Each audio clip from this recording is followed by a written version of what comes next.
I have the pleasure here to be with Andy Willcox, who is international consultant, worldwide globetrotter for the AV industry. And we're here in ISC 2009 at the close with record attendance, almost 25,000.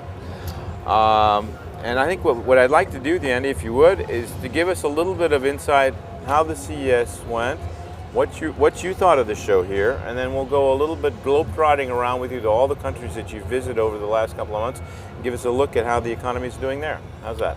Sounds great, Bob. By the way, I love doing these installments with you. We got to keep meeting like this. We always end up in new locations. Now, we've done CEDIA a couple times. We've done CES in the past. Didn't get to do it this year. No. And we missed you. Everyone kept asking where are Bob and Emmanuel this year. So let's touch on that first. You know, there was a big concern within the AV community, and I mean across the board, the global AV community, because CES is a world show. And typically over the past few years, they've had upwards, or at least close to 150,000 people attending the show. This year, it was projected to be way down for obvious reasons because of the sliding global economy and the effect that the American economy has had on the rest of the world. And it was certainly evident within the hotels. I mean, the prices for hotel rooms, they were giving them away. In fact, we had reservations at one place. This is a little anecdotal information. And we canceled the reservations, and they called back and they said, "Are you sure we can't entice you to come stay with us? We'll give you a big price break." So it was that bad. However, the places that I spent most of my time at CES, like the Venetian, where all the specialty audio video is now, at least for the custom industry and high-end two-channel industry, it was quite well attended. I mean, the hallways were packed all the time. I didn't hear too many people complaining that they weren't getting quality people and they're looking at their product and buying product. So what that indicates to me is that there is, at some level, and probably more on the high end, still a significant amount of business in the pipeline for a lot of these dealers and people who sell the exceptional video and audio product. We touched on that before. The people that up market and have money will always have money, and they have the time now to actually do some of these installations that they've been waiting for. You know, I think more than anything, it's not, certainly everyone's lost some net worth, but more than anything, they're trying not to show too much conspicuous consumption. It's not just the fact that they've lost money, they have, but still these people can afford it. What they're trying to do is not be quite as conspicuous about the consumption that they have. And what they're doing is they're putting the money into their homes where they live, inside, where they can do whatever they want. So that's great. We try to encourage them to continue to do that, obviously. I have spent a lot of time around the U.S., North America, and actually the globe. And I find that many of the dealers have a good pipeline for 2009. So they have a lot of work lined up. Some maybe not as much, but there will be some attrition. We are going to see some people falling along the wayside. And you know, that's not so much because of the economy. A lot of that's due because they just don't have solid business practices. So that's why CEDIA exists and InfoComm to promote that. The thing is, do the training in this kind of a market and get yourself positioned for when the crisis is over. We've been through so many of these crises before, and we know it's going to come to the end, or it's going to be the end of the world. Well, I think you and I are sold. We remember the Great Depression. Not quite, but almost. But you know, get ready for the post-crisis and be positioned and increase your market share by keeping yourself visible and active in this kind of market and creative. You got to be creative. That's well, clear. You know, it all gets back to what everyone should be doing, and not just this industry, but always keep your mind open to new ideas and reinvention of what you provide as far as services and products go. Yeah.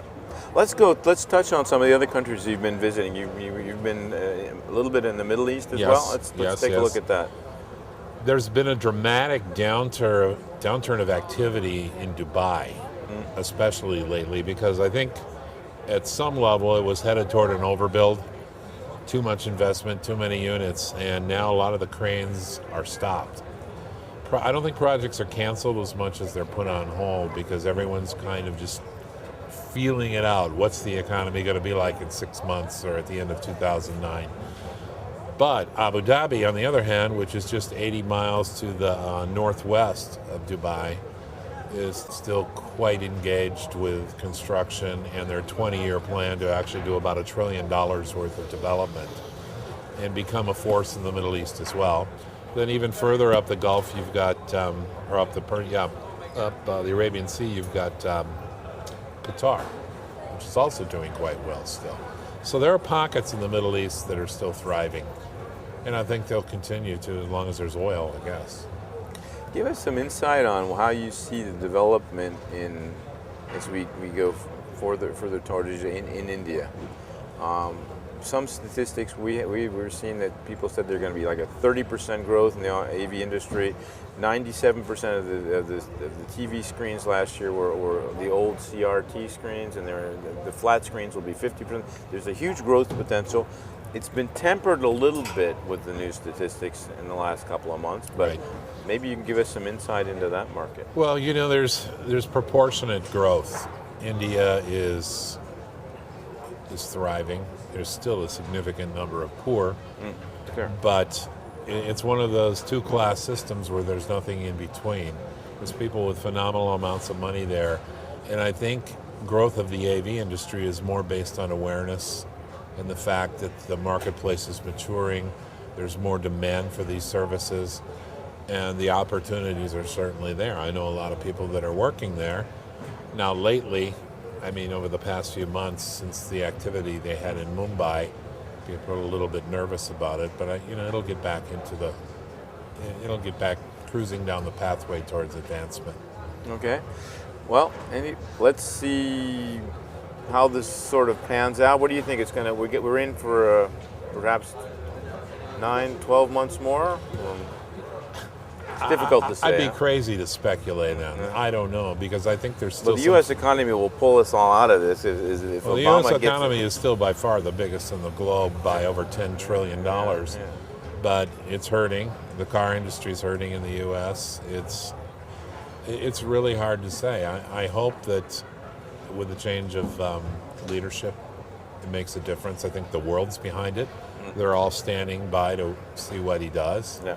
And I think there'll be a unification process in the U.S. We're all ready to be very positive, I think, about the whole thing. So I think that's what we have to do. I think we have to maintain optimism in the face of all of this. Well, I really Andy, do. with that positive attitude thought, I'll see you soon again. Thank you very much for all your insight, and see you probably in the next couple of months Who in knows? Europe. Maybe Australia. Australia, yeah. Yeah. All right. Okay.